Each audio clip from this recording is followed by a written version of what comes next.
Saudara Dewan Pimpinan Pusat PDIP menolak penggunaan Sistem Informasi Rekapitulasi atau Sirekap sebagai alat bantu perhitungan suara pemilihan umum 2024. Penolakan itu tertuang di dalam surat pernyataan yang ditandatangani oleh Sekretaris Jenderal PDIP Hasto Kristianto dan Ketua Badan Pemenangan Pemilu DPP PDIP Bambang Wuryanto. Surat ini dibuat pada 20 Februari 2024 dan ditujukan kepada Ketua Komisi Pemilihan Umum. Surat pernyataan ini telah dikonfirmasi kebenarannya oleh Ketua Bidang Kehormatan DPP PDIP Komarudin Watubun.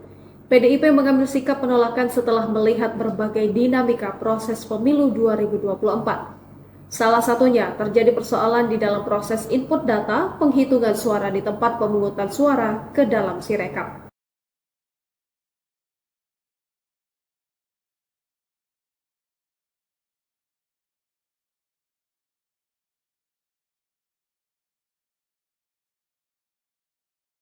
Selain menolak penggunaan Sirekap, ada 5 poin lain yang disampaikan PDIP kepada KPU. Pertama, partai berlambang banteng itu melihat bahwa kegagalan Sirekap sebagai alat bantu dan rekapitulasi hasil penghitungan suara di tingkat PPK merupakan dua persoalan berbeda. Dengan demikian, penundaan proses rekapitulasi merupakan hal yang tidak relevan.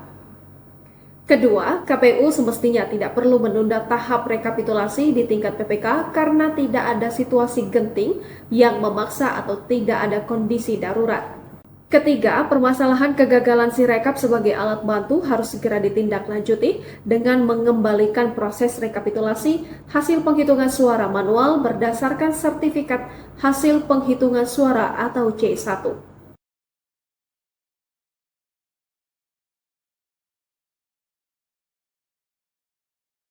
Selanjutnya, DPP PDIP menolak sikap atau keputusan KPU yang menunda tahapan rekapitulasi hasil penghitungan perolehan suara di tingkat pleno PPK.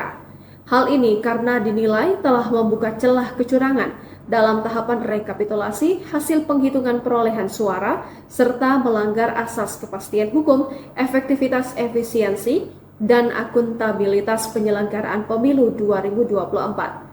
Keenam, meminta audit forensik digital atas penggunaan alat bantu Sirekap dalam penyelenggaraan pemilu 2024, kemudian membuka hasil audit forensik tersebut kepada masyarakat atau publik sebagai bentuk pertanggungjawaban KPU dalam penyelenggaraan pemilu 2024. Download Tribun X sekarang, menghadirkan lokal menjadi Indonesia.